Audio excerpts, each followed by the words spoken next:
We're talking here about now the conservation of momentum, and in this lesson we're going to consider basically what that's all about in one dimension.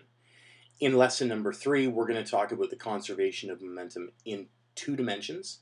But for now, we're just going to consider this in one dimension because it's always nice to start in a straight line, and then eventually we'll move into 2 dimensions. So the conservation of energy. This is a concept that should not be new if you've taken an introductory course in physics. And the conservation of energy, just like the conservation of energy, momentum also is conserved. Okay, so it can't be created or destroyed. It's got to come from within the system. So in any collision, as we're going to see at the end of the unit, the total momentum before the collision has to be equal to the total momentum after the collision. So all the parts that come flying off an auto wreck, if we were to add up the momentum of all those parts, it would equal the momentum of the cars in contact before the collision, and this is called the conservation of momentum. It holds true for any closed system, right? So we can't talk about where momentum goes if we're talking about an open system. So we're not worried about air resistance. We're not worried about anything like that. We're talking about a closed system. So net external forces are all 0. And basically the system is defined as all the objects involved in a collision. So let's take a look at what this is mathematically first, and then we'll take a look at what it is graphically in a moment. Mathematically, we can express the conservation of momentum as the amount of momentum initially has to equal the amount of momentum finally. And then we could say, oh, well, that would be the mass times the velocity initially, which equals the mass times the velocity finally. Right? And we're going to do this for 2 or more objects. So we're going to take all the MVs for all the objects that we have initially, and then we're going to take all the MVs for all the objects that we have finally.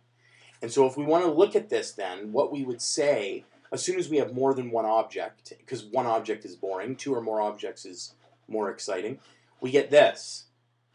We get M1 V1 initial plus M2 V2 initial plus M3 V3 initial plus and so on and so forth. And that's got to equal M1 V1 final plus M2 V2 final and so on and so forth all the way down the line for however many objects you have. So in this case the 1s correspond to the object. The 2 corresponds to the second object. 3 would correspond to a third object and so on and so forth. And the initial and final subscripts refer to before and after the collision.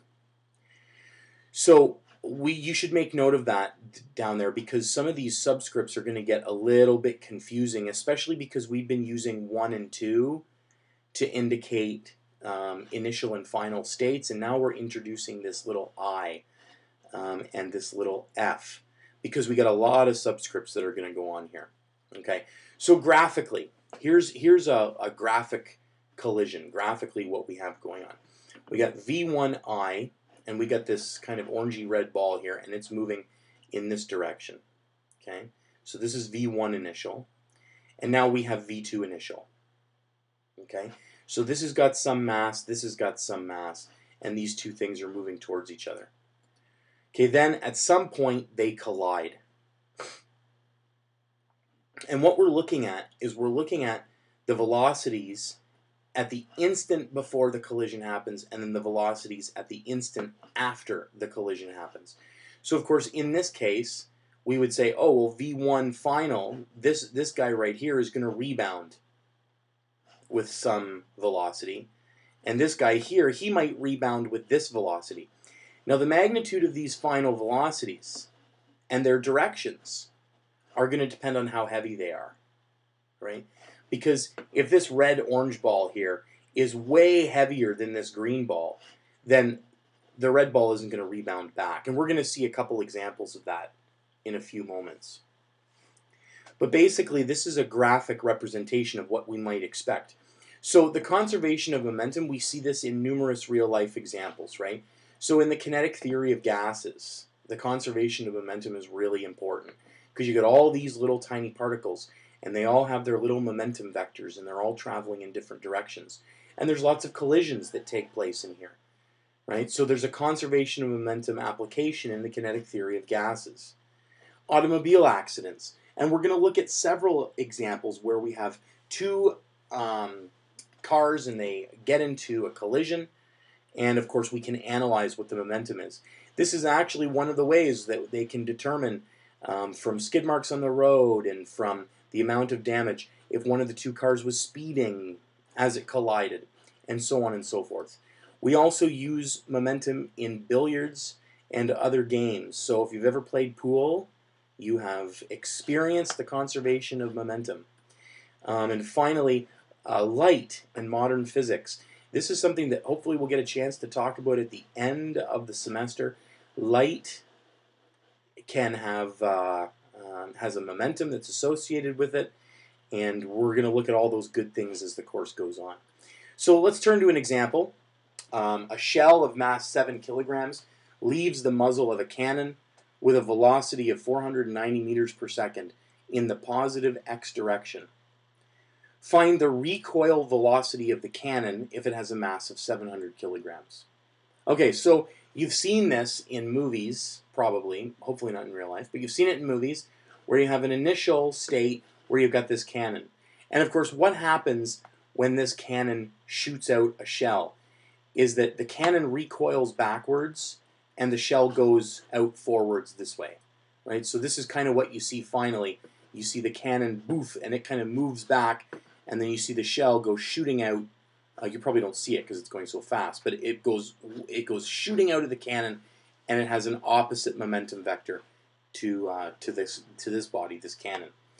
And so if we look at basically the mass of these two things, we get 700 kilogram cannon and a 7 kilogram shell. And we know that initially everything's at rest. So V1 equals V2, which equals 0. So if everything's at rest initially, then what's the initial momentum of this cannon? And you should be saying, oh, well, if everything's at rest, then the momentum of the cannon initially is 0. And so kind of continuing on, we know that V2 final, the final velocity of this shell here, is 490 meters per second in the I-hat direction. Well, what's V1 finally? And this is one of the reasons why it's really nice to use algebraic vectors, I-hat and J-hat, because really we can simply put in momentum initial equals momentum final, and we know that the momentum initially is equal to 0, and the momentum finally is equal to M1 V1 final plus M2 V2 final. So the momentum of this guy and the momentum of this guy, and it's just the sum of the two. So let's substitute in our values, the values that we know. 700 kilograms times V1 final plus 7 kilograms times 490 meters per second in the I-hat direction. And when we do this, and we shift these to the other side, we see, oh, we're going to get this negative number. And that makes sense because this velocity vector is opposite to this velocity vector. They have to be if they observe the conservation of momentum. So when we do this quick little calculation, we get minus 4.9 meters per second, and that's in the I-hat direction, but of course it's a negative number.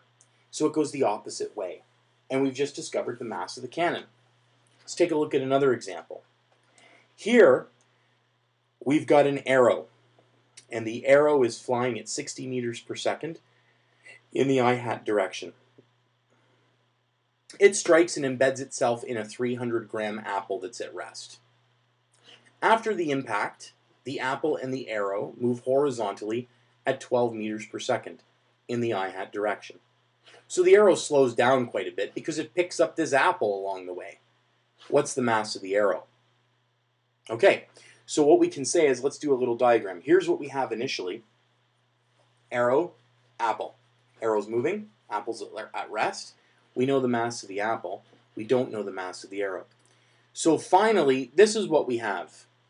And what do we know about this? Well, we know that V1 equals V2. So V1 final equals V2 final.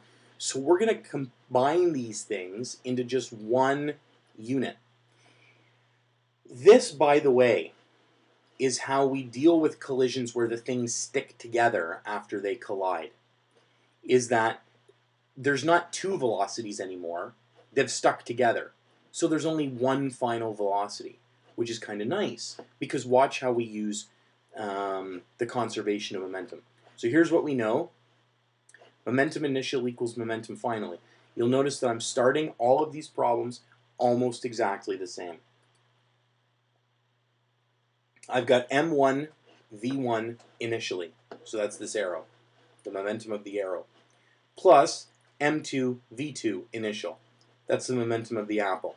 What's v2 initial? 0. So we know that this term is going to be 0. After the collision, they stick together. So what mass do they have as a unit? m1 plus m2.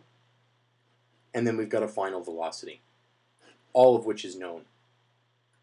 So I've got 60 m1 plus 0.3 times 0. This term is going to be 0, equals m1 plus 0.3 times 12. This right here is going to have to be distributed.